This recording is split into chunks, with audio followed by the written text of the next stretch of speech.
Hello everyone, మనకు నిన్న Indian IT markets నుంచి ఒక మేజర్ న్యూస్ ఉంది. అదేంటి అంటే స్టాక్ మార్కెట్ క్లోజ్ అయిన తర్వాత విప్రో ఒక అనౌన్స్మెంట్ వచ్చింది.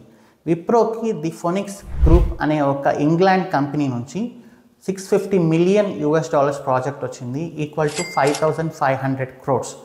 ది ఫోనిక్స్ గ్రూప్ అనేది ఇంగ్లాండ్లో ఉండే అతిపెద్ద insurance company. Just like life insurance corporation of India లాగా ఫోనిక్స్ గ్రూప్ అనేది చాలా పెద్ద కంపెనీ ఇంగ్లాండ్లో.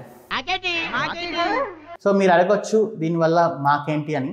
మాకేంటి అనేది డెఫినెట్లీ ఉంది.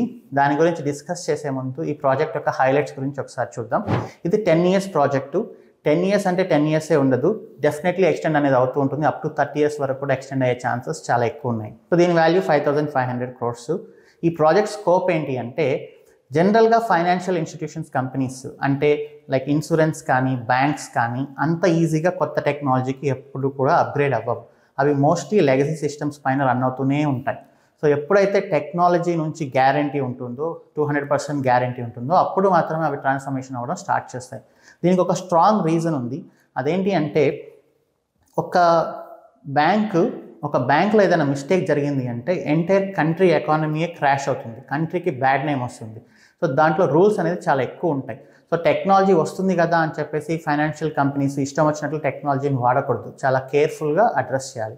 అందుకనే మనకు యూఎస్లో కానీ, యూరోప్లో కానీ, సింగపూర్లో కానీ, జపాన్లో కానీ గవర్నమెంట్ ప్రాజెక్ట్స్ కానీ అండ్ ఫైనాన్షియల్ ప్రాజెక్ట్స్ కానీ ఆల్మోస్ట్ లెగసీ సిస్టమ్స్ పైన రన్ అవుతుంటాయి. ఇప్పుడు అంతా ట్రాన్స్ఫర్మేషన్ జరుగుతుంది, డిజిటల్ ట్రాన్స్ఫర్మేషన్. జపాన్లో కూడా డిజిటల్ ట్రాన్స్ఫర్మేషన్ అనేది ఇప్పుడే స్టార్ట్ అయింది.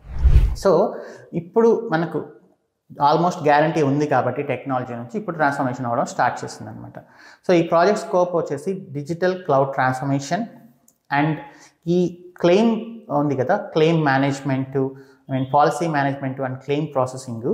సో ఇప్పటి వరకు ఇది లెగసీగానే రన్ అవుతూ ఉందన్నమాట.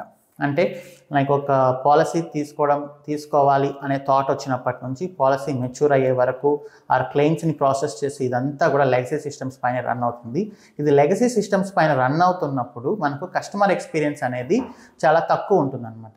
సో కస్టమర్ ఎక్స్పీరియన్స్ తక్కువ ఉన్నప్పుడు బిజినెస్ అనేది లాస్ జరుగుతుంది. కాబట్టి ఇప్పుడు వాళ్ళు డిసైడ్ అయ్యారు బిజినెస్ని కంప్లీట్లీ ట్రాన్స్ఫార్మ్ చేయాలని డిసైడ్ అయ్యారు. సో ఇంత పెద్ద ప్రాజెక్ట్ వచ్చింది కాబట్టి దీంట్లో మాకేంటి అంటే నేను చాలాసార్లు చెప్పాను, డెవ్సెకాప్స్ అండ్ క్లౌడ్ ఇంజనీరింగ్ వల్లనే ఒక ప్రాజెక్ట్ కానీ బిజినెస్ కానీ సక్సెస్ అవుతుంది. ఎందుకంటే మన మెయిన్ రెస్పాన్సిబిలిటీస్ వచ్చేసి రిలీజెస్ని ఫాస్ట్గా చేయడం, నెంబర్ ఆఫ్ డిఫెక్ట్స్ని ఆల్మోస్ట్ లేకుండా చూడడం, కంటిన్యూస్గా సైట్ని స్పీడ్గా ఉంచి కస్టమర్ ఎక్స్పీరియన్స్ని పెంచడమే డెవ్సెకాప్స్ అండ్ క్లౌడ్ ఇంజనీరింగ్ యొక్క main roles and responsibilities. So ఇక్కడ మెయిన్ టీమ్ ఏది ఇంత పెద్ద ప్రాజెక్ట్లో అంటే డెవ్సెకాప్స్ అండ్ క్లౌడే. సో ఇక్కడ రిక్రూట్మెంట్ అనేది చాలా హ్యూజ్గా జరగబోతుంది. సో మీరు విప్రో కెరియర్స్ పైన ఒక కన్నేసి ఉంచండి.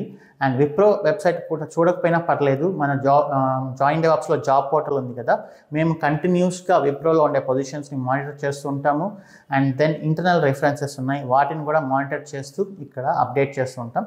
ఖచ్చితంగా మీరు డైలీ ఒకసారి చూస్తూ మీరు విప్రోని టార్గెట్ చేసి విప్రోలో జాయిన్ అవ్వడానికి ట్రై చేయండి. ఇక్కడ ఆన్సైట్ ఛాన్సెస్ కూడా చాలా ఎక్కువ ఉంటాయి. 4 years ఎక్స్పీరియన్స్ దాటిన వాళ్ళకి ఆన్సైట్ వెళ్ళే ఛాన్సెస్ కూడా చాలా ఎక్కువ ఉంటాయి జనరల్గా విప్రోలో, especially England projects. Market close అయిన తర్వాతనే ఎందుకు అనౌన్స్ చేశారు అంటే గవర్నమెంట్ రీజన్స్. ఒక పెద్ద న్యూస్ని మార్కెట్ జరుగుతున్నప్పుడు మనం అనౌన్స్ చేస్తే మార్కెట్ స్టాప్ అయిపోయే ఛాన్స్ ఉంది కాబట్టి, ట్రేడింగ్ స్టాప్ అయ్యే ఛాన్స్ ఉంది కాబట్టి సెబీ రూల్స్ ప్రకారం పెద్ద న్యూస్ని మనం మార్కెట్ క్లోజర్ తర్వాతనే అనౌన్స్ చేయాలి.